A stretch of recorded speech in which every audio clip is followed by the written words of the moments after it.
What happens when a group of racist men targets the wrong black woman, thinking she's an easy victim, only to find out that she is a former Navy SEAL? Watch as she fights back against the group and uncovers a shocking secret that leads to wide-scale justice against racism in the community. The sun bathed the park in a soft, golden glow, casting long shadows of swaying trees over the worn paths. Laughter from a distant group of children playing on the swings mingled with the faint chirping of birds. On a lone bench near the edge of a small pond, Morgan Blake sat quietly, taking a rare moment to enjoy the stillness of the afternoon. Her black leather jacket rested beside her, revealing a muscular frame beneath a simple gray t-shirt and jeans. A faint scar on her forearm, just visible under the sunlight, was the only hint of a life forged in battles far from here. Morgan's eyes scanned her surroundings,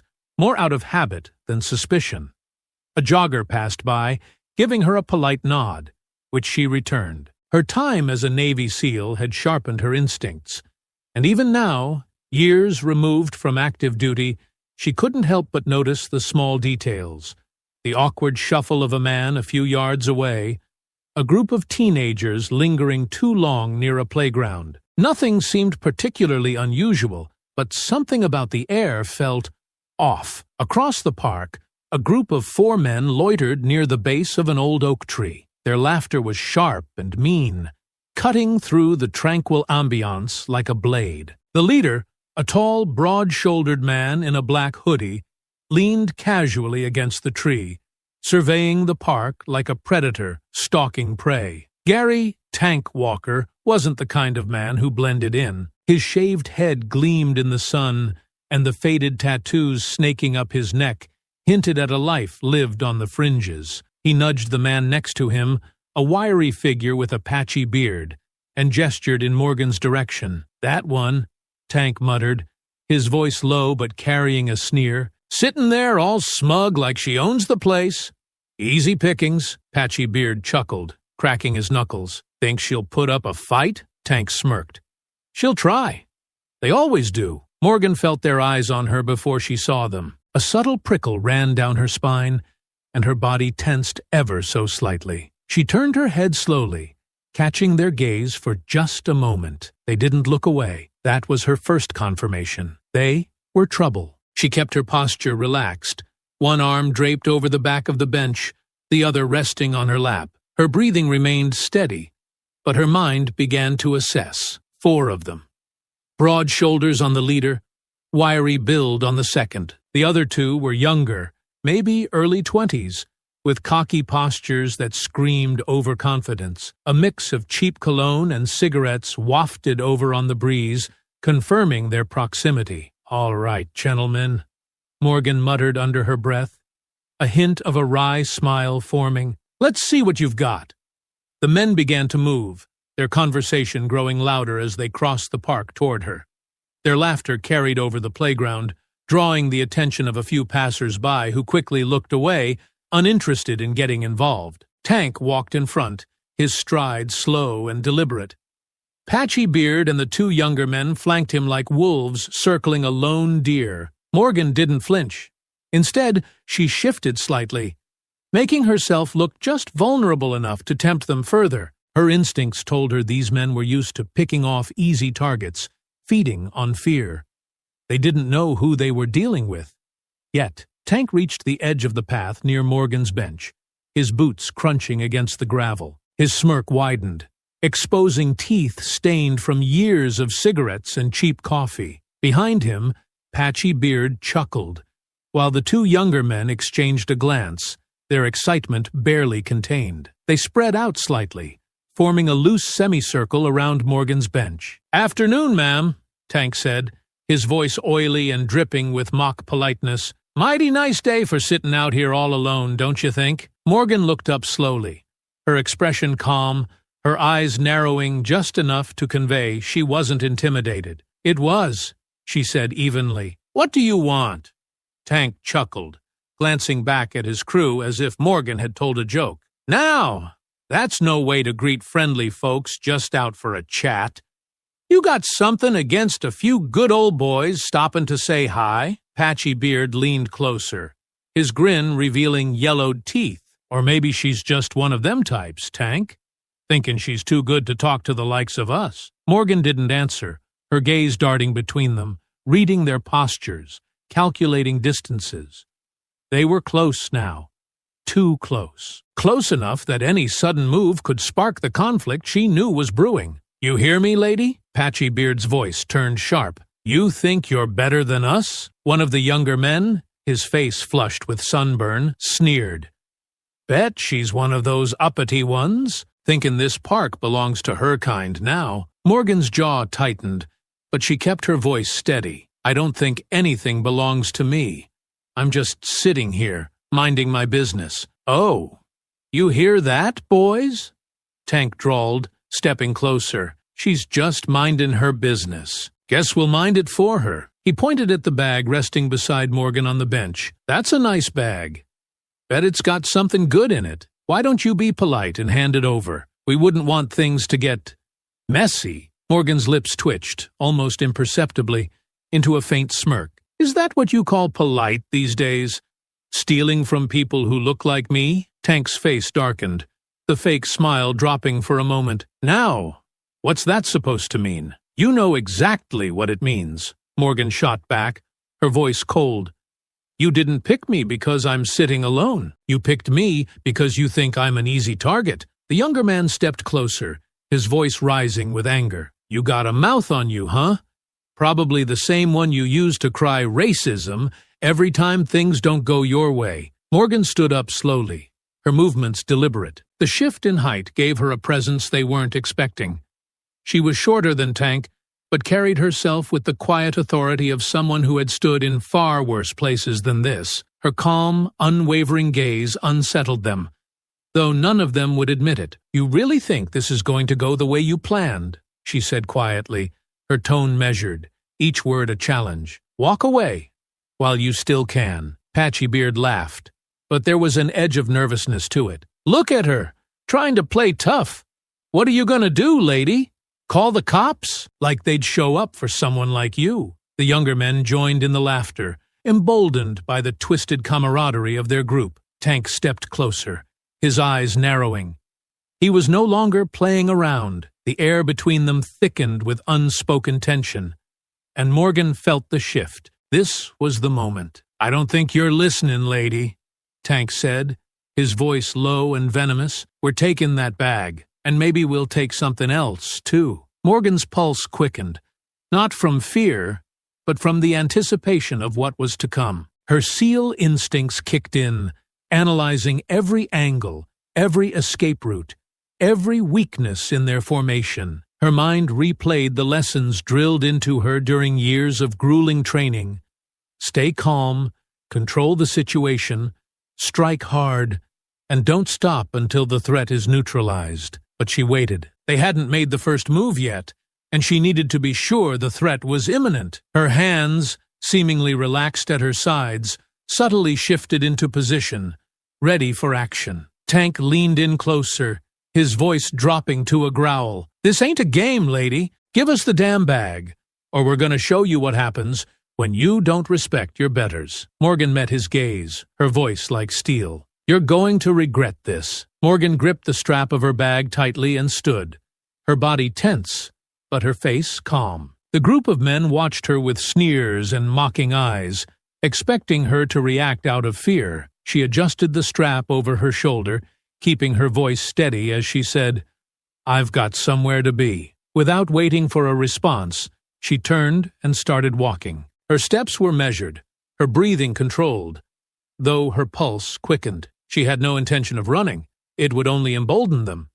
But she wasn't about to stand there and give them the satisfaction of a response. Behind her, their voices rose, taunting and louder now, like a pack of jackals circling their prey. "Hey, where you going?" one of the younger men called, his voice carrying an edge of mockery. "We ain't done talking, lady." Morgan ignored him, keeping her pace steady as she scanned for an exit. The park's main thoroughfare was ahead, but the tree-lined path she had chosen felt suddenly too quiet, too far removed from the safety of crowds. The crunch of their footsteps on gravel grew louder, closer. Her jaw tightened. "Come on now. Don't be like that," Patchy Beard jeered. "Ain't you used to folks like us talking to you? Or you too good for that?" Morgan clenched her teeth, fighting the urge to look back. She rounded a corner and stopped abruptly when she realized her mistake. The clearing ahead was wide and open, but they had moved faster than she expected. They blocked the path now, spreading out in a loose semicircle. Tank stood in the center, his broad shoulders squared, his smug grin daring her to make a move. Patchy Beard was at his side, cracking his knuckles, while the two younger men flanked them, leaning casually against trees as if they had all the time in the world. "Well now," Tank drawled, his tone dripping with mock politeness. "Look at you, all cornered. Bet you didn't think this one through, did you?" Morgan turned to glance behind her, but one of the younger men had circled back, cutting off her escape route. She was boxed in, her eyes flicked between them, reading their stances, their movements. Her body was calm, but her mind was racing. There was no reasoning with them, not with men like these. Tank took a step forward, his grin widening. "You lost, sweetheart? This ain't your part of town." Morgan met his gaze, her voice calm but cold. "I'm not lost. Now if you'll move, I'll be on my way." Patchy Beard chuckled, stepping closer. "Oh, you think you can just walk away? Like we're just gonna let you? Nah, lady, you don't get it. This ain't a free ride for your kind." Morgan's jaw tightened, but she kept her expression neutral. "I don't want any trouble." "Oh, we know you don't," Tank sneered. "People like you never do. Just want to sit there all smug, acting like you belong, like you can just take up space like the rest of us. But see, that's the thing. You don't." One of the younger men pushed off the tree, pointing at Morgan with an accusing finger. "She thinks she's better than us. You see it, right? The way she looks at us, like she's too good. Probably one of those types who cries racism every time something doesn't go her way." "Yeah," Patchy Beard added, his voice sharpening. "Bet she's had it easy her whole life. Probably never worked a day for nothing. Everything handed to her just 'cause of some pity sob story." Morgan exhaled sharply, her patience wearing thin. "You don't know anything about me." Tank's smirk turned into a sneer. "Oh, I know enough. You're just like the rest of 'em. Always looking for a handout, always expecting everyone else to step aside. Well, guess what? Not today." Morgan shifted slightly, adjusting her stance. Her calm, steely gaze didn't waver. "I've already warned you. Walk away, and this ends here." Patchy Beard threw his head back in laughter. "Warn us? Listen to her, Tank. Think she's in charge here." "You ain't in charge of nothing, lady," Tank growled, his tone darkening. "You're gonna hand over that bag, and maybe, just maybe, we'll let you walk out of here without a bruise." Morgan scanned their faces, her instincts kicking in. These men weren't here for her bag. That was just the excuse. This was about power, about making her feel small. They wanted her to submit. They wanted a show.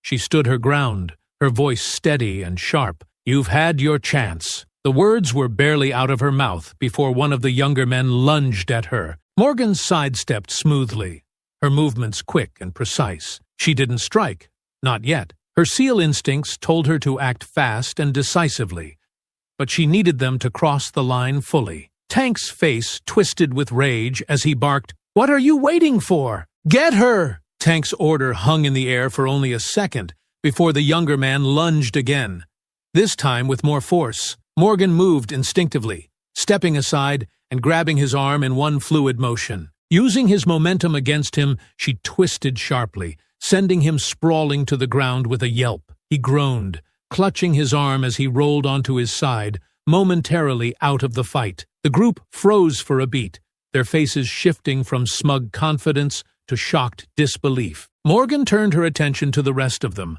her stance calm but unyielding. She adjusted the strap of her bag over her shoulder, her eyes narrowing. "I told you to walk away," Patchy Beard sneered, though there was hesitation in his movements now. "Oh, you're gonna regret that, lady." Tank stepped forward, his imposing frame towering over her. "Think you're tough, huh? We'll see how long that lasts." He swung at her, a wide, uncoordinated blow meant to overwhelm rather than connect. Morgan ducked easily, her movements smooth and practiced. She drove her elbow into his ribs as she rose, forcing him to stumble back, his breath hitching.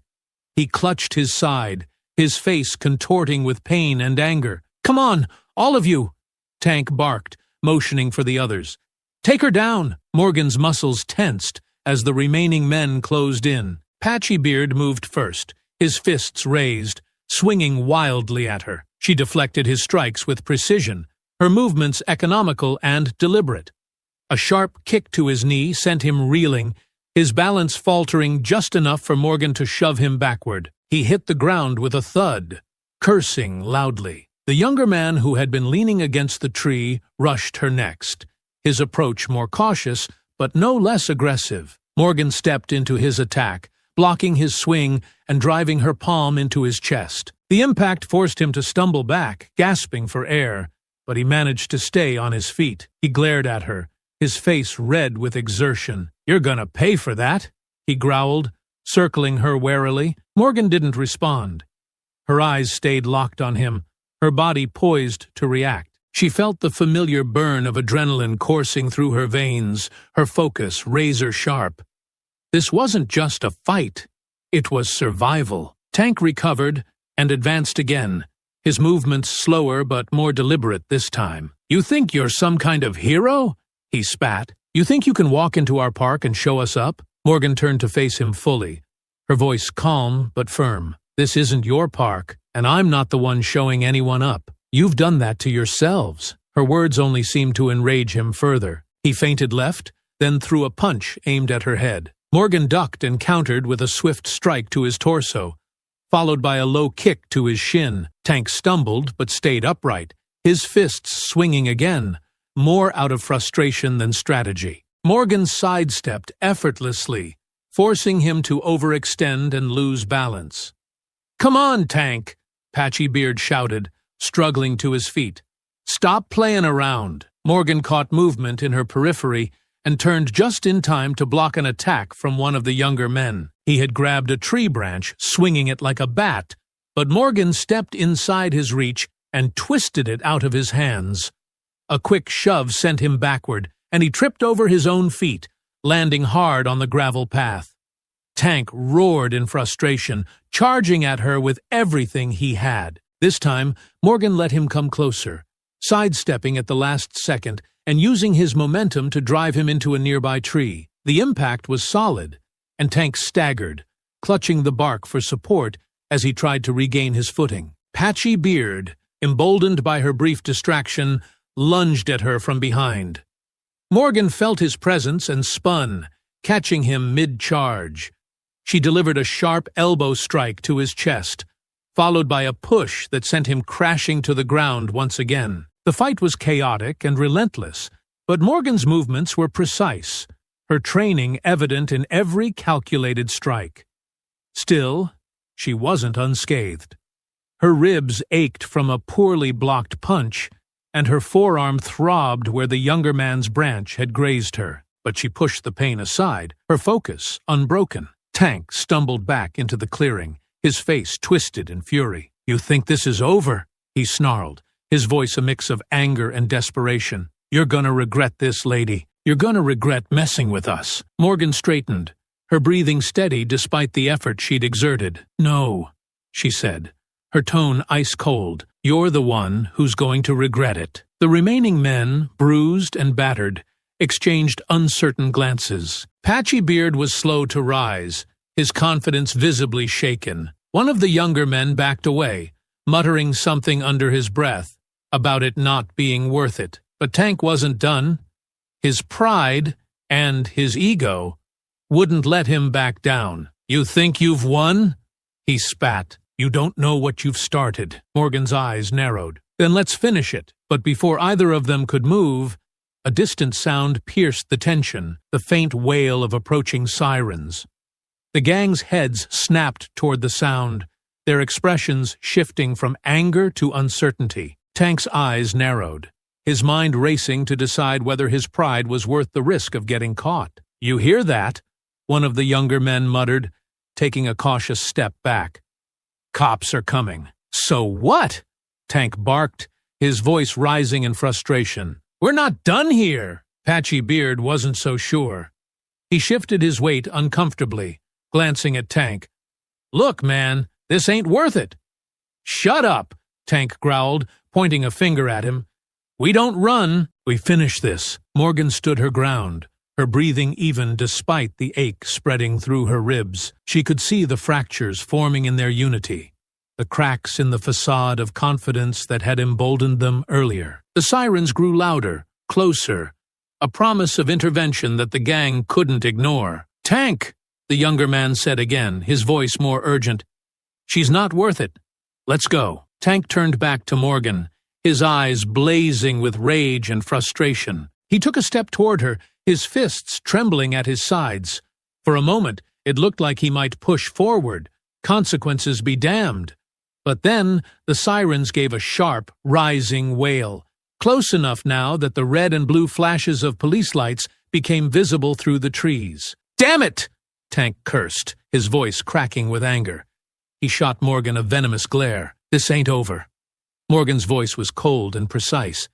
"Yes, it is." With a growl of frustration, Tank turned on his heel, motioning for the others to follow. "Let's go! Move!" Patchy Beard didn't hesitate, limping after Tank with a grimace. The younger men exchanged one last glance at Morgan, their faces a mixture of anger and unease, before trailing after their leader. One of them muttered under his breath, "She's crazy," as they disappeared into the shadows of the tree line. Morgan stayed rooted in place, her body still coiled with tension.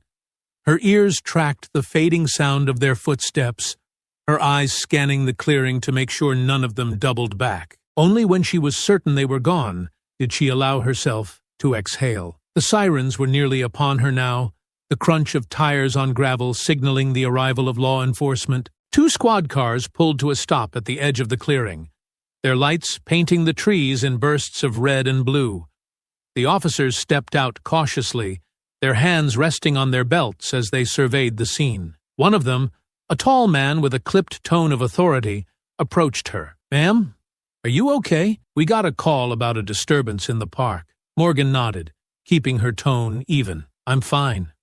"They're gone now." The officer's eyes lingered on her for a moment, noting the scrape on her arm and the subtle shift in her stance that betrayed the pain she was masking. "Did they hurt you?" Morgan shook her head. "Nothing I can't handle." Another officer scanned the area, noticing the disturbed dirt and a few items left behind. One of the younger men's hats, a discarded stick. He turned back toward his partner. "Looks like they ran in a hurry." The first officer sighed, pulling out a notepad. "Can you describe them?" Morgan hesitated, her mind racing through the events of the past several minutes. She could feel the adrenaline beginning to ebb, replaced by the dull ache of bruises and the sharp sting of her arm. 4 of them, mid-20s mostly. The leader's tall, shaved head, tattoos on his neck. Calls himself Tank. The officer nodded, jotting down her words. "Did they say anything? Anything to suggest why they targeted you?" Morgan's jaw tightened. She could still hear their words echoing in her head.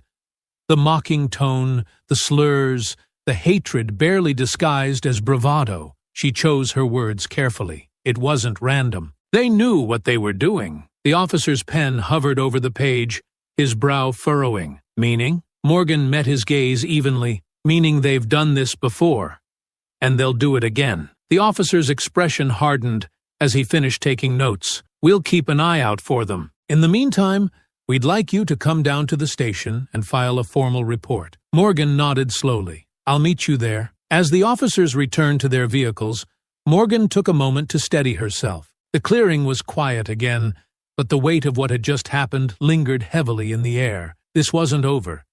Tank's parting words weren't just a threat, they were a challenge, and Morgan had no intention of backing down. The fluorescent lights of the police station buzzed faintly overhead as Morgan sat in a chair across from Officer Reyes. Her expression was calm, but her body still thrummed with adrenaline. The confrontation at the park was over, but the weight of the men's words lingered, their hateful intent unmistakable. She replayed the encounter in her mind, Not just the physical fight, but the taunts, the sneers, and the pointed reminders of why they had chosen her as their target. Reyes, a young officer with a no-nonsense demeanor, flipped open his notebook. "Let's start from the top, Ms. Blake. You said there were 4 men. You mentioned their leader calls himself Tank. Can you walk me through exactly what happened?" Morgan recounted the events in sharp, precise detail. Tank's mocking tone, the hateful comments, the way they surrounded her like a pack of wolves. Reyes's pen moved quickly across the page, his expression growing darker as her story unfolded. When she finished, he tapped the pen against his notebook thoughtfully. "This doesn't sound random. You're sure you've never seen these men before?" "I'm sure," Morgan replied. "They weren't after my bag. That was just an excuse. They saw me sitting alone, and they thought they could intimidate me. They wanted me to feel out of place." Reyes frowned, leaning back in his chair. "Why do you think they singled you out?" Morgan didn't hesitate. "Because I'm black." Reyes's pen froze mid-air. "They said that?" Morgan's jaw tightened. Not directly at first, but it was clear in everything they said. They made it obvious. Comments about me thinking I'm better than them, how people like me don't belong. This wasn't just about stealing something. They wanted me to feel small. Reyes sighed, closing his notebook with a faint snap. "We've had reports of harassment like this recently. Minor incidents in public spaces, mostly. But if this group is targeting people based on race," he trailed off, his frustration visible. "They are," Morgan said firmly. "And they've been doing it for a while. They were too comfortable, too confident. This wasn't their first time." Reyes leaned forward, his brow furrowed. "I'll run their descriptions through the system and cross-reference any recent reports. But I'll be honest with you, Ms. Blake. Cases like this are hard to pin down. If victims don't press charges, or if there's no solid evidence, it's tough to build a case." Morgan's voice was sharp. "Then find the evidence. Because I'm not letting this slide." Hours later, Morgan sat in her living room, her laptop casting a faint glow as she scrolled through local news reports. She wasn't the type to sit back and hope for the best. Her military training had taught her to take initiative, and if Reyes needed more proof, she'd find it. It didn't take long to notice a disturbing pattern. In the past 6 months, there had been multiple reports of harassment and minor assaults across the area, all involving groups of men targeting individuals in public spaces. In every case, the victims were people of color. Morgan's jaw clenched as she read through the accounts. The descriptions of the attackers were consistent. A tall, broad-shouldered man with tattoos on his neck, flanked by younger men, Tank. Many of the victims hadn't pressed charges, likely out of fear or frustration with the system. But their accounts all echoed the same sentiment. The attacks weren't just about theft. They were meant to send a message. As she dug deeper, Morgan came across a community forum discussing similar incidents. One thread in particular stood out. "These guys aren't just random thugs. They target minorities. They pick their spots, intimidate people, and get out fast. Nobody ever catches them." Her phone buzzed on the table, breaking her concentration. It was a message from Sarah Carter, her best friend, and a journalist known for chasing stories others avoided. "Heard about what happened. You okay? Call me." Morgan didn't hesitate. She hit the call button, and Sarah picked up on the first ring. "Morgan, I saw the news. What happened?" Morgan explained everything. The attack, the hateful remarks, and the patterns she'd uncovered. Sarah was silent for a moment before replying, her voice grim. "It sounds like this isn't just a group of punks. If they're this organized and targeting minorities, this could be a hate group." "That's exactly what it is," Morgan said. "And I'm not letting them get away with it." Sarah sighed. "I get it. But these people are dangerous, Morgan. If you dig too deep, they came after me because they thought I'd back down." Morgan interrupted. "That I'd just let it happen. They were wrong." There was another pause before Sarah spoke again, her tone resigned but supportive. "What do you need?" "Anything you can find," Morgan replied. "Where they hang out, how long they've been doing this, why the police haven't stopped them. Anything." Sarah hesitated. "I'll see what I can do." But promise me you'll be careful. These kinds of people don't take kindly to being exposed." Morgan didn't answer immediately. She stared at her laptop screen, the faces of Tank and his crew etched into her memory. Finally, she said, "I'll be careful. But this ends now." As the call ended, Morgan leaned back in her chair. Her body still ached from the fight, but the pain only fueled her resolve. These men thought they could scare her into silence. They thought they could get away with it. They were wrong. The next morning, Morgan sat at her dining table, a steaming cup of black coffee in hand, her laptop open in front of her. The faint hum of the neighborhood waking up drifted through the window. Children playing, dogs barking, a distant lawnmower. It was a sharp contrast to the darkness she'd been sifting through online. Sarah had come through overnight, sending Morgan a series of links and documents tied to Tank and his gang. The evidence painted a clearer picture of their activities and their connections. This wasn't just a group of thugs harassing people in parks. They were part of a larger, loosely organized network that operated under the radar, targeting minorities in small, calculated ways. Morgan skimmed the files again, her jaw tightening. The incidents weren't random. They were coordinated. Assaults, vandalism, and intimidation tactics were all aimed at driving fear into specific communities. And there were rumors of a leader above Tank, someone who was pulling strings and keeping the group in line. Her phone buzzed, breaking her concentration. It was Officer Reyes. "Blake," she answered, her tone sharp. "Morning," Reyes said. His voice was tight, as though he hadn't slept much. "I've been looking into the names you gave me. You were right. This Tank guy isn't some random punk. He's tied to a string of reported incidents, and his group's been causing trouble for months." "I could have told you that," Morgan replied. "What are you doing about it?" "That's the problem," Reyes admitted. "Most of the victims didn't press charges, so there's no paper trail. It's hard to connect everything legally." "Then make a trail," Morgan snapped. "If I can find this much information on my own, you have the resources to dig deeper. Don't tell me your hands are tied." Reyes sighed heavily. "Look, I want to take these guys down as much as you do, but without solid evidence, anything we do could blow up in court. If they walk, it's over." Morgan clenched her teeth. She hated the bureaucracy of justice systems, the endless hoops to jump through while people like Tank continued to operate unchecked. "So, what's your plan?" Reyes hesitated. "There's a rumor floating around the station that Tank's crew might be connected to a bigger group. We're talking hate crimes, maybe even domestic terror activity. If that's true, the feds might get involved." Morgan leaned forward, her eyes narrowing. And that means we need something concrete before we can escalate it," Reyes said. "We're working on it, but it's going to take time." Morgan's lips pressed into a thin line. Time wasn't something she was willing to give men like Tank. "I'll do my part," she said finally. "But you better be ready when I bring you something." Reyes sighed again. "Don't do anything stupid, Blake." She hung up without answering. That evening, Morgan found herself in a nondescript coffee shop across town, sitting across from Sarah. The journalist looked tired but determined.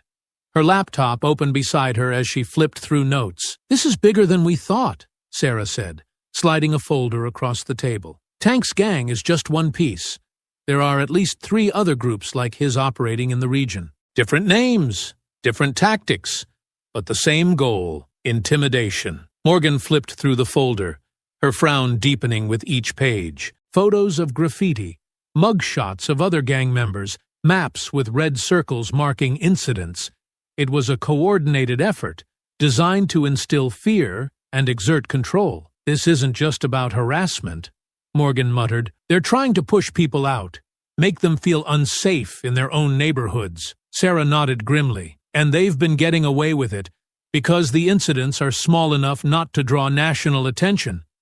Nobody's connecting the dots." Morgan's mind raced. She could feel the pieces falling into place, each one more damning than the last. If they could find the leader above Tank, they might be able to dismantle the whole operation. "What about funding?" Morgan asked. "No way this is just a few angry men with too much free time. Someone's backing them." "That's the tricky part," Sarah said. "There's talk of private donations, maybe even ties to certain groups, but nothing solid. Yet, Morgan leaned back, her arms crossed. Then we go after Tank first. He's the weak link. If we can turn him, he might lead us to whoever's running this. Sarah looked hesitant. That's risky. You know he's not going to just roll over. Morgan's expression hardened. Then we'll make him. If Reyes won't push hard enough, I will. Sarah opened her mouth to protest, but Morgan held up a hand. I know what I'm doing. I didn't survive everything I've been through just to let men like him win. This ends now. Sarah sighed, her expression softening. Just promise me you'll be careful. Morgan's gaze didn't waver. Careful doesn't win wars. As she left the coffee shop, Morgan's mind was set. Tank had slipped through her fingers once, but she wouldn't let it happen again. He was the key to unraveling this entire operation, and she was going to bring him down.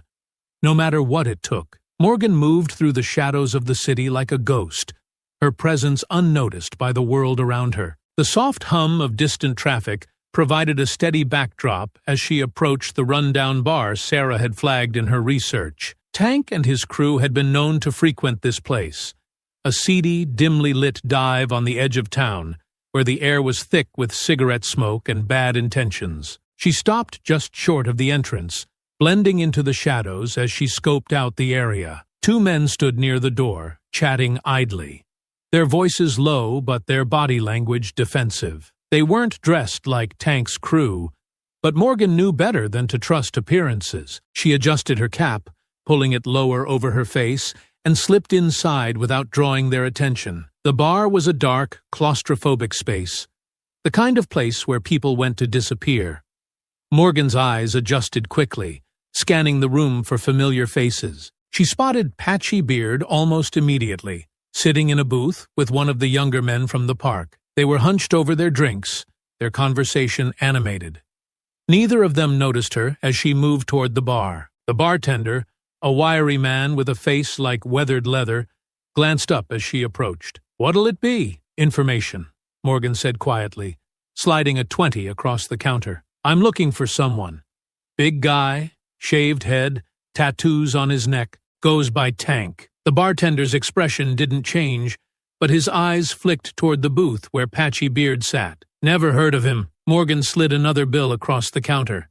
"You sure?" He hesitated, glancing toward the booth again before leaning in. "They were here earlier, left in a hurry when word got around the cops were looking for him. Heard him mention something about the warehouse on Fletcher Street. That's all I know." Morgan nodded, slipping him one more bill for good measure. "Thanks." She left the bar as quietly as she'd entered, her mind already working through the possibilities. Fletcher Street was in the industrial part of town, a maze of abandoned warehouses and forgotten factories. If Tank was hiding out there, it wouldn't be easy to find him, but it also meant he was running out of options. An hour later, Morgan crouched behind a stack of rusted shipping containers, her eyes fixed on a dimly lit warehouse. The place was quiet, but she could see movement through the broken windows, shadows shifting against the faint glow of a single overhead light. Her instincts told her she'd found the right spot. Tank's crew wasn't big enough to maintain full security, but she knew better than to expect an unguarded hideout. She scanned the area, her SEAL training guiding her assessment of potential entry points and threats. Two figures stood near the main entrance, their postures tense. One of them was smoking, the orange glow of the cigarette briefly illuminating his face. Morgan recognized him as one of the younger men from the park. The other was unfamiliar, but his build suggested he wasn't someone to take lightly. Morgan's breath was steady as she formulated her plan. She needed to get inside without drawing attention, but she also needed leverage. If Tank was here, he wouldn't give up anything willingly, not without a reason. Slipping around the side of the warehouse, Morgan found a broken window partially hidden by overgrown bushes. She tested the frame carefully, wincing as it creaked faintly under her touch. Sliding inside, she landed silently on the concrete floor, crouching low as she surveyed the space. The warehouse was as dilapidated as she expected, its walls streaked with grime and its air heavy with the smell of oil and decay. The faint murmur of voices reached her ears, and she moved toward the sound, keeping to the shadows. Tank's voice was unmistakable, a low growl that carried authority even in a whisper. "I told you. We lay low until this blows over. No more park jobs. Not until I say so." Patchy Beard's response was quieter, his tone tinged with frustration. "You're acting like we can just sit on our hands. People are asking questions." "Let 'em ask," Tank snapped. "We don't move until I say so.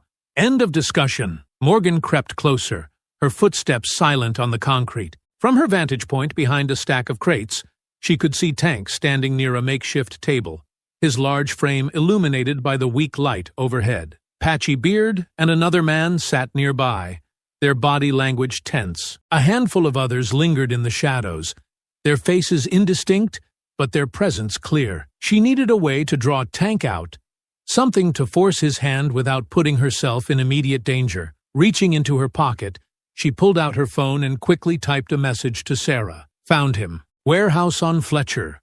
Call Reyes. Now." As she hit send, she adjusted her stance, preparing for the next move.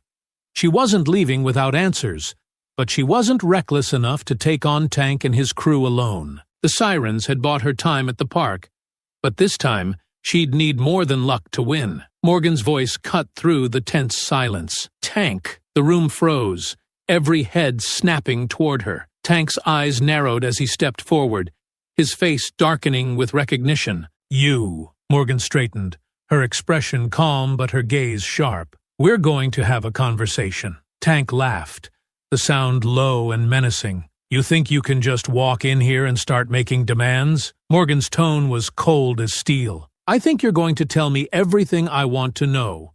Because if you don't, this place will be swarming with cops in less than 5 minutes. Tank's smirk faltered, just for a moment, before he recovered. "You don't scare me." Morgan stepped closer, her stance unyielding. "You should be." Tank's crew exchanged uneasy glances, their earlier bravado fading as Morgan stepped closer. Her calm, unyielding presence filled the room, her words cutting through the tension like a blade. "You've got guts," Tank said, his voice strained as he tried to hold on to his confidence. "But guts don't mean much when you're outnumbered." Morgan's sharp gaze swept the room, counting the men.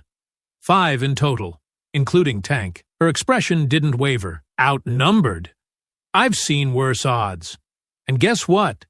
They didn't win either." Tank's fists clenched at his sides. "Big talk. You think you're some kind of hero?" "No," Morgan replied coldly. "I'm just the one who's going to make sure you answer for what you've done." Before Tank could respond, the faint wail of police sirens reached the warehouse. The sound grew louder, the flashing blue and red lights casting shifting shadows across the grimy walls. Tank froze, his smirk finally slipping into an expression of genuine alarm. "You called the cops!" Patchy Beard spat, his voice rising in panic. He looked toward the exit, his instincts screaming at him to run. Morgan's voice was steel. "You think I came here without a plan? It's over. Don't let her scare you," Tank barked, his voice cracking under the weight of his own uncertainty. "We've handled worse than this." "Have you?" Morgan said, stepping forward, "because, from where I'm standing, you're about to lose everything." The sound of tires crunching gravel outside was followed by slamming car doors and the muffled voices of officers approaching the warehouse. Tank's crew shifted uneasily, looking to their leader for direction, but even he seemed momentarily at a loss. "Tank, what do we do?" one of the younger men whispered urgently. Tank turned on him, his face twisting in frustration. "Shut up and stay put." "We're not running!" Morgan's voice cut through the rising chaos.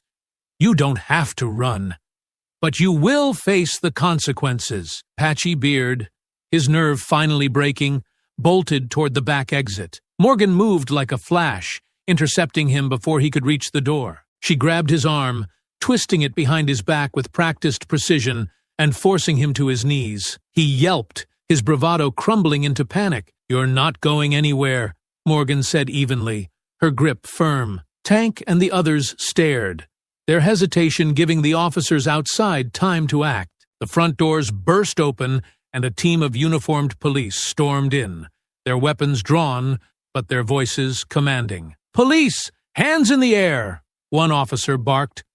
Tank's face twisted in rage, but he raised his hands reluctantly. The younger men followed suit, their fear outweighing their loyalty to their leader. Within moments, the officers moved in, quickly restraining the group and placing them in handcuffs. Morgan released Patchy Beard, stepping back as an officer took over. She straightened, her sharp gaze still fixed on Tank as he was cuffed and pulled to his feet. "You think this changes anything?" Tank snarled at her. "You think you've stopped us?" Morgan stepped closer, her voice low enough that only he could hear. "You're done. The people you've hurt, the fear you've spread, it ends here.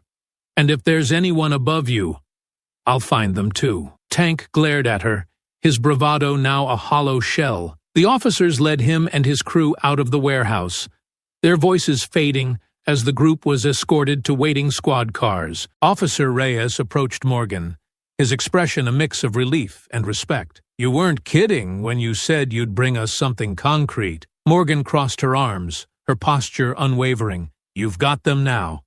Don't let them slip through the cracks." Reyes nodded. "We'll make sure they don't. You've done more than your part here, Blake." Morgan didn't respond immediately. Her eyes lingered on the warehouse, the echoes of the confrontation still fresh in her mind. Finally, she said, "This isn't over. Tank's just a piece of the puzzle. There's someone bigger pulling the strings, and I'm going to find them." Reyes frowned. "We'll do what we can, but don't go after them alone.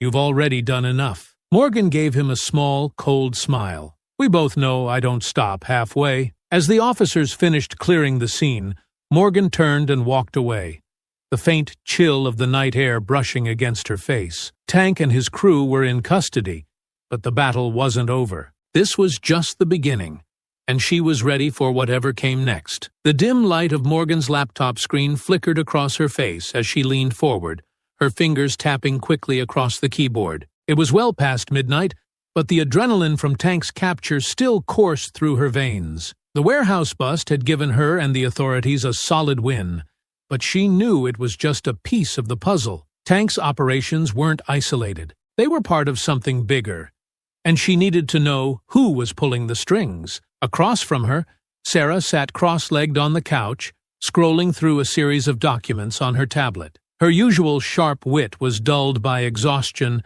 but the determination in her eyes matched Morgan's. "So, Reyes confirmed they're keeping Tank in holding for now," Sarah said. "But if they don't get something concrete to charge him with, he'll lawyer up and walk. We can't let that happen." "He's not walking," Morgan said firmly. "Not if we can prove he's tied to the larger network." Sarah frowned, her fingers pausing mid-scroll. "It's not going to be easy. These groups are careful. They keep their operations decentralized, so no one person has all the answers. That's why we focus on Tank," Morgan replied. "He knows more than he's letting on. We just need to make him talk." Sarah hesitated, her brows furrowing. "And if he doesn't?" Morgan leaned back, exhaling slowly. "Then we find another way. Someone else in his crew knows something. Patchy Beard, one of the younger guys. They're followers, not leaders. They'll crack before he does." The next morning, Morgan met Reyes at the police station. The atmosphere was tense, the faint buzz of ringing phones and murmured conversations filling the air. Reyes led her down a quiet hallway to the interrogation rooms. "Tank's in there," Reyes said, nodding toward a door with a small observation window. "He hasn't said much since last night. Just a lot of posturing." Morgan folded her arms. "Let me talk to him." Reyes hesitated, his expression skeptical. "You sure? He's the type who'll try to get under your skin." Morgan's gaze didn't waver. "He can try. It won't work." Reyes opened the door, and Morgan stepped inside. Tank sat at the metal table, his broad shoulders hunched as he leaned back in the chair. His wrists were cuffed, but his expression was one of defiance. He looked up as she entered, a smirk curling his lips. "Well, if it isn't Wonder Woman," he drawled. "What? They send you in here to finish what you started?" Morgan pulled out the chair across from him and sat down, her posture relaxed, but her eyes sharp. "You're in a lot of trouble, Tank." He laughed, the sound hollow. "Trouble, lady? This is a hiccup.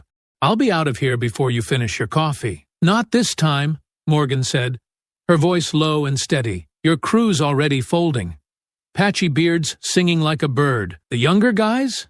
They're terrified. It's only a matter of time before they give us everything we need. Tank's smirk faltered, just for a second, before he leaned forward. You're bluffing. Try me, Morgan said, holding his gaze. You think you're the only one who's good at reading people? You're not as untouchable as you think. Tank's jaw tightened, the bravado slipping further. Morgan pressed on. We already know about the other groups, the other crews operating in the area. We know you're connected to something bigger. But you're small time. The guy above you, he doesn't care about you.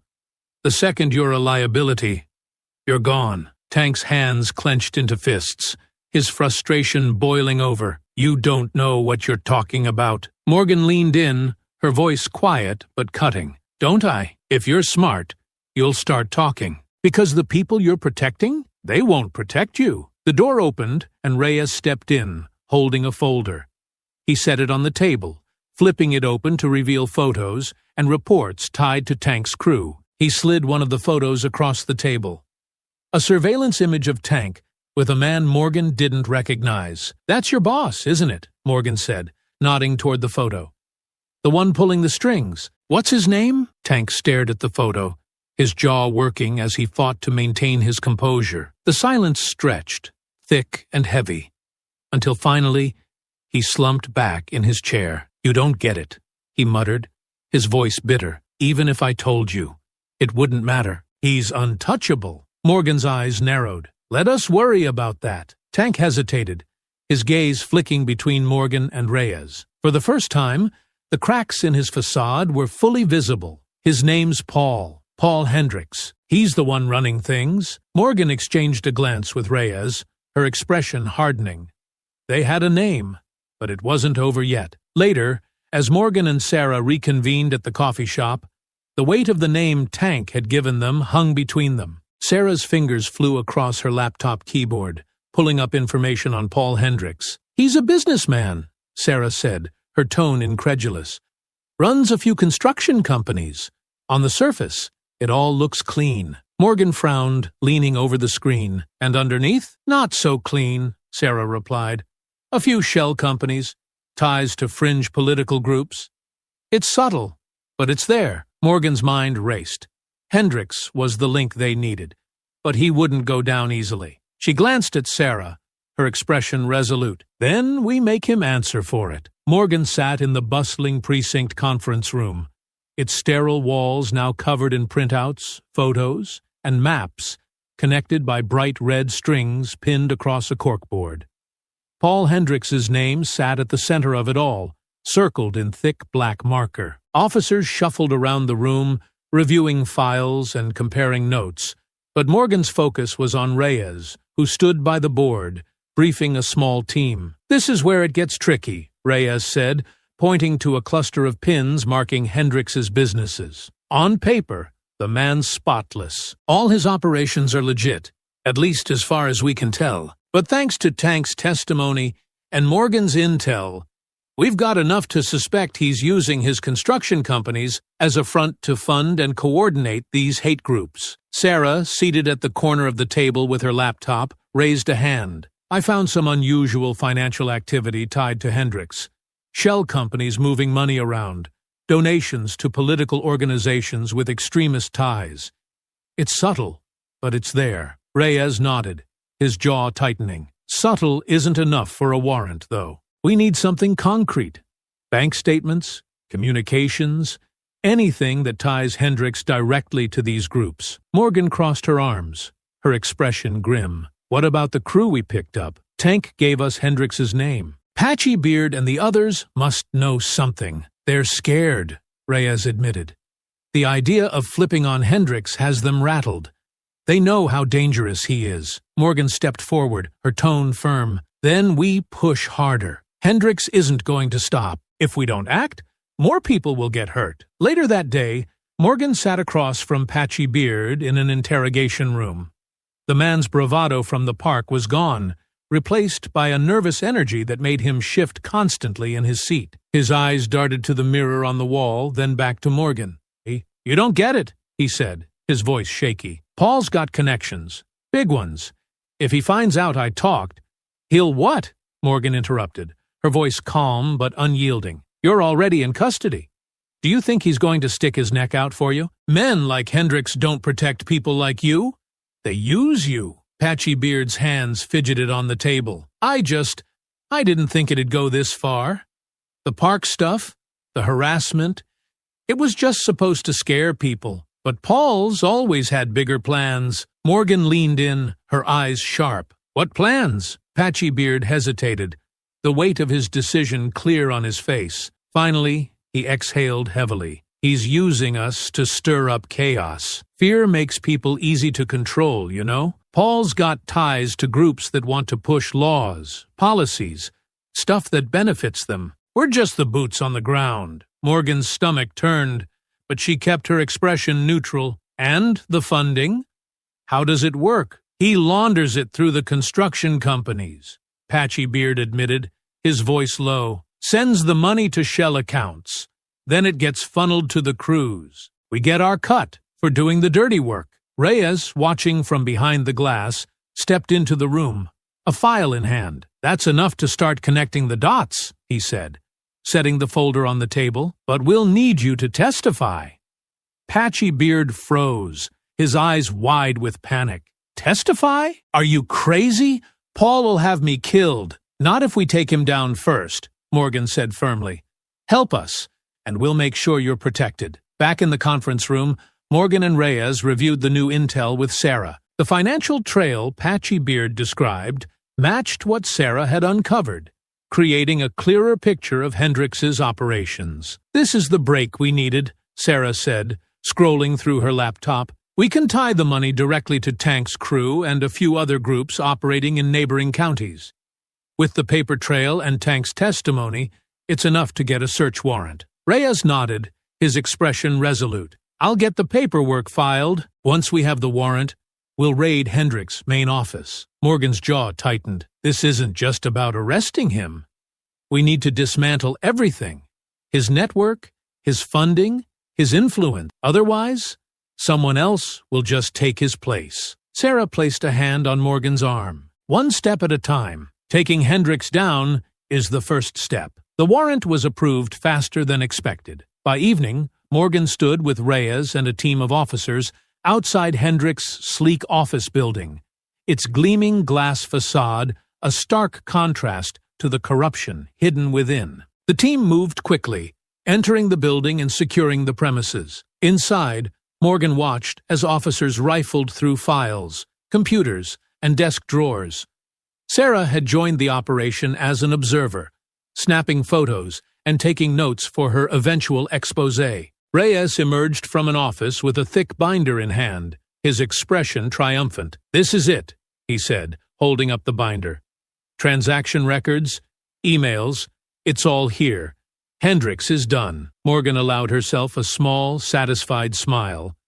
But she knew the battle wasn't over. Hendricks's arrest was just the beginning of dismantling the network he had built. Morgan sat in the dimly lit conference room of the precinct, a map of the city spread across the table. Red and blue pins marked locations tied to incidents from the past year, parks, alleys, and small businesses, all clustered in neighborhoods targeted by Tank's crew and similar groups. Across from her, Officer Reyes shuffled through a stack of files, his brow furrowed in concentration. This is bigger than we thought, Reyes said, sliding one of the files toward Morgan. Hendricks's name pops up in connection with several of these incidents, but it's always indirect. Donations to questionable organizations, funding for businesses that suddenly went under after trouble, started in their neighborhoods. He's careful, keeps himself insulated. Morgan leaned over the map, her eyes narrowing as she traced the connections. Careful isn't untouchable. He's left a trail. It's just a matter of pulling it together. Sarah entered the room with a laptop under her arm and a determined look in her eyes. I've been digging into Hendricks's financials, she said, setting the laptop on the table and spinning it toward them. He's got money moving through a series of shell companies. On paper, it looks legitimate. Construction, consulting, community development, but the timing lines up with the start of these incidents. He's funneling funds to these groups under the guise of donations. Reyes frowned, flipping through the documents. If we can prove the money's being used to finance hate groups, that's a federal case. But we need more than circumstantial evidence. Morgan leaned back, her mind racing. Then we go after his people. Tank might not know much beyond his orders, but someone in Hendrix's circle does. He's not doing this alone. Sarah nodded, her fingers flying across her keyboard. If we can find out who's handling the logistics, fund transfers, meeting locations, that might give us what we need. Later that evening, Morgan and Reyes sat in an unmarked car outside a nondescript office building downtown. The glow of fluorescent lights spilled onto the sidewalk, casting long shadows across the empty street. Sarah's intel had pointed to this building as a potential hub for Hendrix's operations, a front for his network. "We're not going in without backup," Reyes said, his tone firm. Morgan's eyes stayed on the building. "We're not going in at all. Not yet. We watch, we gather intel, and we follow anyone who looks important." Reyes glanced at her, skeptical. "You really think someone's going to lead us straight to Hendrix?" "They always do," Morgan said, her voice steady. "Everyone makes a mistake eventually." Hours passed as they watched the building, their patience rewarded, when a sleek black SUV pulled up to the entrance. A well-dressed man in his 40s stepped out, glancing around nervously before entering the building. Morgan's eyes narrowed. "That's Thomas Kane," she said, recognizing him from one of Sarah's reports. "He's one of Hendrix's top guys. Handles the financials." Reyes reached for his radio. "We tail him when he leaves. If he's meeting Hendrix, we'll know soon enough." The tailing operation led them to an upscale restaurant on the other side of town. Morgan and Reyes watched from a distance as Kane entered and was greeted warmly by a man in a tailored suit, Paul Hendrix himself. The two men sat at a private table near the back, their conversation hidden behind thick glass and a curtain of privacy. "This is it," Morgan murmured. "We've got him." Reyes nodded, already on his radio to coordinate surveillance. "We'll get audio and visual. If they discuss anything incriminating, we'll have it." Hours later, back at the precinct, the recordings from the restaurant played on a monitor. Hendrix's voice was calm and measured, but the content of his words was damning. "We need to keep the pressure up in those neighborhoods," Hendrix said, his tone cold. "If they feel unsafe, they'll leave. And once they're gone, we move in. Cheap property, big profits." Kane responded, his voice quieter, but no less incriminating. "What about the crews? They're getting reckless." Hendrix's tone sharpened. "Then we replace them. These are tools, nothing more. As long as they get the job done, I don't care what happens to them." The room was silent as the recording ended. Reyes turned to Morgan, his expression grim. "That's enough to bring him in." Morgan's gaze stayed on the monitor, her voice firm. "It's enough to end this." Morgan stood in the center of the precinct's operations room, her arms crossed as Reyes and Sarah spread out the documents and photos they'd gathered. The name Paul Hendrix loomed over them like a dark cloud. Reyes had pulled Hendrix's files overnight, and the picture it painted was troubling.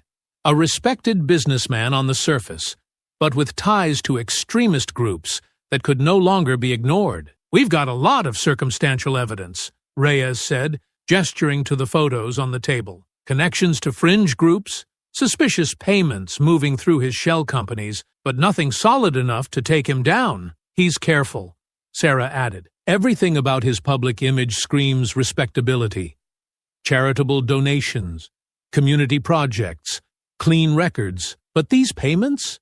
They're too clean. Almost like someone went out of their way to cover something up." Morgan leaned forward, scanning the documents. Her finger traced a line on one of the financial reports. "These payments, they're too consistent. Same amount, same intervals. That's not charity, that's funding." Sarah nodded, her eyes narrowing. "And guess where they're going? Small organizations with vague descriptions, community initiatives, local improvement groups, all dead ends." "But not for us," Morgan said, her voice firm. "We've already connected him to Tank's crew. If we dig deep enough, we'll find the link to the other gangs." Reyes sighed, rubbing the back of his neck. "We're going to need more than suspicious payments and hearsay. We need testimony, evidence that directly ties him to these hate crimes. Morgan's jaw tightened. Then we lean on Tank. He's already cracked once. If we push him, he'll give us more. Reyes shook his head. Tank's scared, but he's also loyal. He won't go down without a fight. Loyalty only goes so far, Morgan said. He knows Hendricks won't protect him. He's a liability now. The interrogation room felt colder than before, the hum of the overhead light filling the silence as Morgan and Reyes faced Tank again. He looked more tired this time, the weight of his situation settling heavily on his broad shoulders. The defiance in his eyes had dimmed, replaced by wary calculation. Morgan placed a file on the table and slid it toward him. Inside were the same photos and reports Reyes had shown her earlier, but this time a new page sat on top. An arrest report for one of Tank's younger crew members. Your boy rolled over, Morgan said, her voice even. He gave us everything we needed to connect you to Hendricks. Tank's lips pressed into a thin line, his fists clenching on the table. He's lying. Morgan didn't flinch. You sure about that? Because if you're the last one standing, you're the one taking the fall. Hendricks isn't coming for you. You know that. Reyes leaned forward, his tone softer, but no less firm. Help us build the case against Hendricks, and you'll still have a chance. You don't. And you're looking at a laundry list of charges that'll bury you. Tank's jaw worked, the muscles twitching as he struggled with the decision. The silence stretched, heavy and suffocating, until finally he exhaled sharply. All right, he muttered. What do you want to know? Morgan's eyes sharpened. Everything. How he funds you, how he communicates, the other crews he's tied to. You talk, or you go down alone. Tank nodded reluctantly, his voice low. It's all through his businesses. Construction companies, mostly. He launders the money through contracts, pays us through fronts. We're supposed to keep it quiet, but sometimes things get messy. Morgan's gaze didn't waver. The other groups? Tank hesitated, then nodded. Yeah, there's a few. Same setup. We don't work together directly, but we all know the deal. Keep people scared. Keep them out of his neighborhoods. Reyes scribbled notes furiously, his pen scratching against the paper. Morgan didn't break eye contact with Tank. How does he communicate with you? Through middlemen, Tank said. Guys who handle the money and pass along instructions. I've met Hendricks maybe twice. He doesn't like to get his hands dirty. Names, Morgan pressed. We need names. Tank rattled off a list of names and locations, each one more damning than the last. By the time he finished, Reyes looked up, his face grim but determined. This is enough to start, Reyes said. We'll cross-check everything. If it holds up, we've got him. Tank slumped back in his chair. The fight drained from him. You think this is over? Hendricks has people everywhere. You won't touch him. Morgan stood, her expression cold. Watch me. Back in the operations room, Morgan and Sarah reviewed the information Tank had provided. The names of Hendricks's middlemen gave them a clear trail to follow, and Reyes had already dispatched teams to track them down. The net was tightening, and Hendricks's untouchable image was beginning to crack. This is it, Sarah said, her voice tinged with both exhaustion and determination. We're finally getting somewhere. Morgan nodded, her focus unwavering. He's not invincible. He's just been playing the system. And now, we're going to take it apart. Morgan sat in the crowded conference room at the precinct, the air heavy with a mix of exhaustion and determination. The table was cluttered with files, photos, and notes, all pointing to one name, Paul Hendricks. The mountain of evidence Reyes's team had collected over the past week painted a damning picture. But Morgan knew the hard part was just beginning. Reyes stood at the front of the room, addressing a team of officers, prosecutors, and investigators. Hendricks's operation has been carefully built to avoid detection, but we've finally got enough to make our case. Thanks to Tank's cooperation, we have names, payment trails, and testimony linking him to multiple hate groups operating in the area. One of the prosecutors, a sharp-eyed woman named Simmons, flipped through the files in front of her. We need to make sure this sticks. Hendricks is well connected. and his lawyers are going to argue that none of this ties him directly to the crimes. Tank's testimony is our linchpin, Reyes replied. He can put Hendricks in the room and link him to the payments funding these groups. That's assuming he doesn't fold on the stand, Simmons said skeptically. We've all seen it happen before. The defense will tear him apart if they sense weakness. Morgan, seated at the edge of the table, leaned forward. Tank knows what's at stake. He's scared, and rightfully so. But he also knows Hendricks left him to rot. That betrayal is enough to keep him talking, Simmons nodded, though her expression remained cautious. Even so, we need more than his word. We need to show the jury a clear, undeniable connection between Hendricks and these crimes. Sarah, sitting beside Morgan with her laptop open, chimed in. We've got financial records that show money flowing from Hendricks's companies to shell accounts tied to Tank's crew and others like them. And those accounts are directly linked to payments for materials used in their operations. Flyers, graffiti supplies, even weapons in some cases. Morgan added, not to mention the communication logs. Tank's crew used burners, but some of those numbers connect to Hendricks' known associates. It's a pattern Hendricks can't explain away. Reyes nodded, his tone firm. This isn't just a hate crime case. It's a case about dismantling an entire network of intimidation and violence. If we do this right, we send a message that this kind of operation won't go unnoticed or unpunished. The following days were a blur of preparation.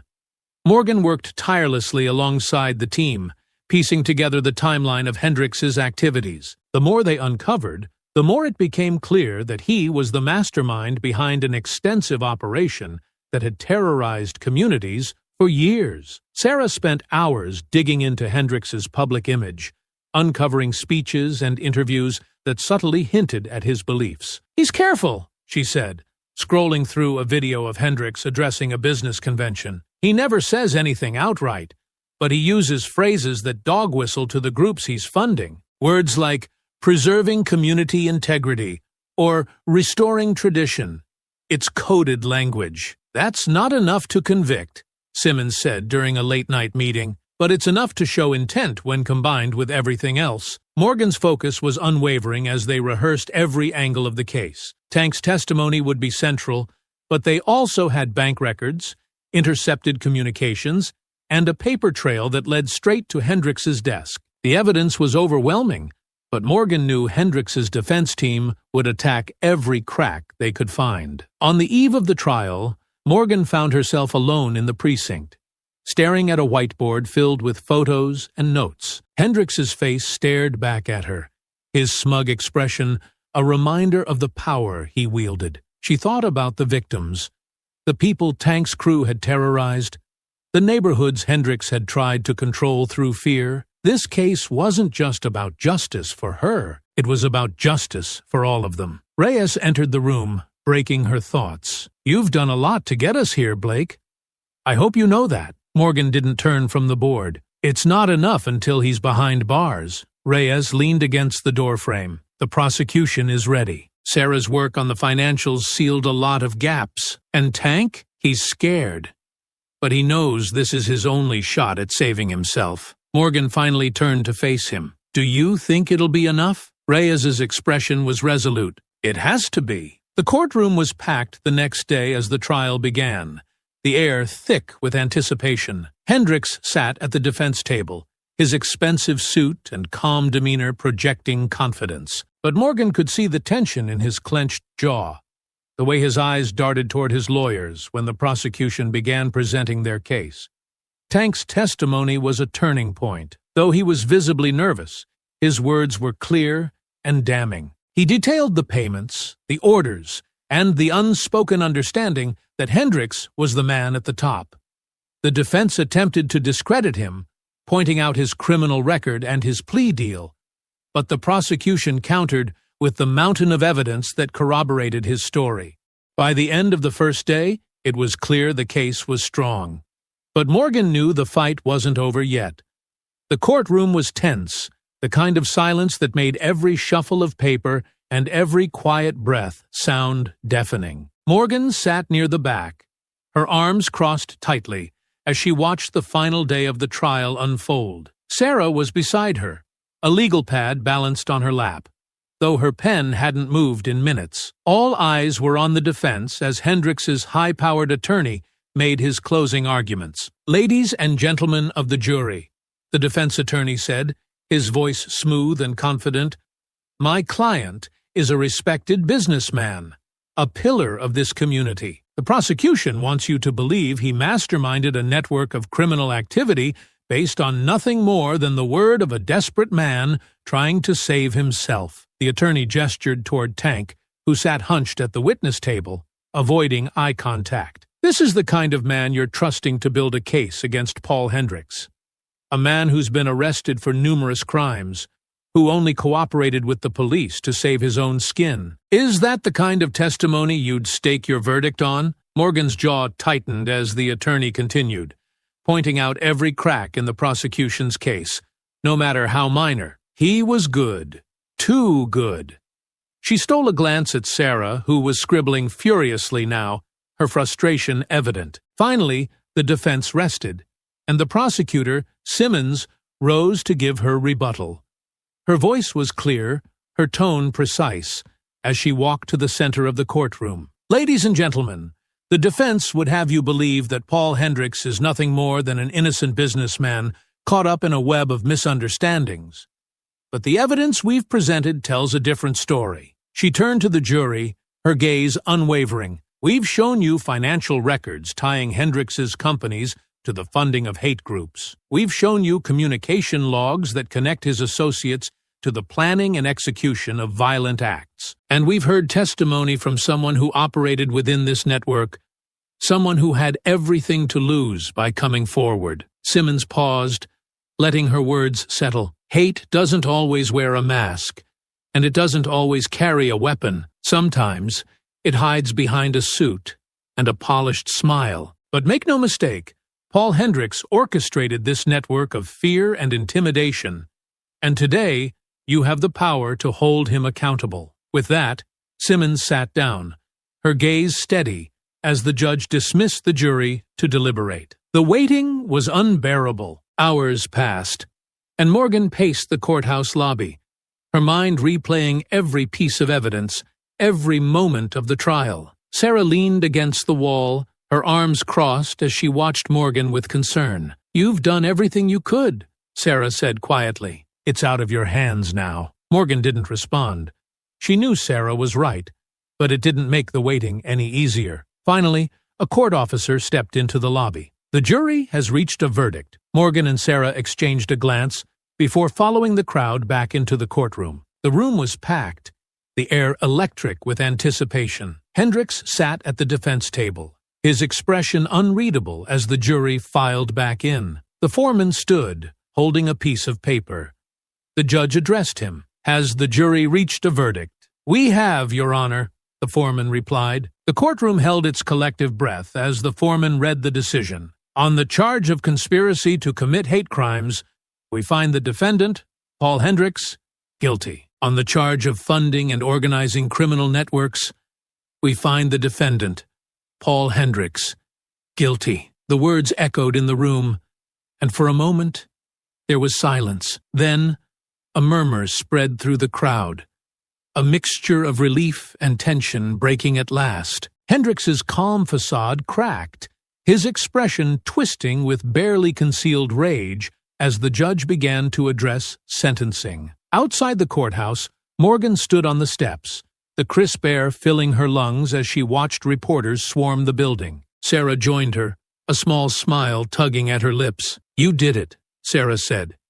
"He's finally going to face justice." Morgan didn't smile, though the weight on her shoulders felt lighter. This was just one battle. "There are others like him out there, and you'll deal with them too," Sarah said firmly. "But for now, this is a win." Reyes appeared, his face tired but satisfied. "They're recommending the maximum sentence.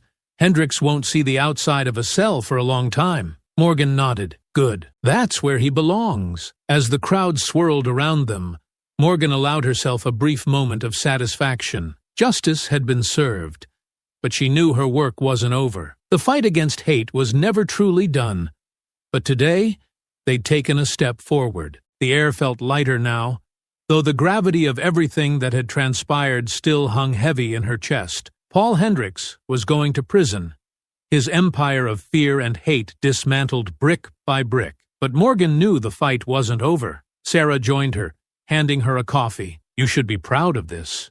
You took them down." Morgan took a sip, letting the warmth calm the ache in her ribs from the earlier confrontation. "It's a start, but this was bigger than Hendricks. There are others like him, people who think they can hide behind their money and power while pulling the strings." Sarah nodded, her expression thoughtful. "At least Tank and his crew are off the streets, and they helped bring this whole thing crashing down." Morgan's jaw tightened as she thought about the gang. Tank, Patchy Beard, and the younger men were all facing sentences of their own, though their cooperation with the authorities had lightened the consequences. Tank, in particular, had played a pivotal role in exposing Hendricks's network, though Morgan knew it was self-preservation, not remorse, that had driven him. "They'll pay for what they did," Morgan said, her voice steady. "Even if it's not as much as they deserve, they chose to help themselves. And it just happened to help the case." "Do you think they'll ever change?" Sarah asked, her tone hesitant. Morgan shook her head. "That's not my concern. My concern is making sure people like them can't hurt anyone else. And for now, they can't." Behind them, Reyes approached, holding a folder under his arm. His tired expression softened as he stopped beside them. "The sentencing for Tank's crew is set for next month. Tank will get at least 10 years, and the others are looking at 5 to 7, depending on how much weight the court gives their cooperation." Morgan nodded, her lips pressed into a thin line. "That's enough to keep them from terrorizing anyone for a while." Reyes shifted uncomfortably. "It's not perfect, but their testimony was the key to taking down Hendricks. Without it, he'd still be walking free." Morgan didn't respond immediately. She knew Reyes was right, but it didn't make the reality of their reduced sentences any easier to swallow. Still, Hendricks's conviction was the bigger victory. It wasn't just about one man. It was about sending a message to anyone who thought they could use fear and violence to control others. Later that evening, Morgan sat on the bench in the same park where it had all started. The bruises on her ribs were fading, but the memory of that day was still fresh. She thought about the gang cornering her, the words they'd spat, the hatred that had fueled their actions. They had underestimated her, as so many others had before them, and in doing so, they had sealed their own fate. As the sun dipped below the horizon, casting long shadows across the park, Morgan stood. Her work wasn't over, but for the first time in weeks, she allowed herself to breathe. Justice had been served, and for now, that was enough.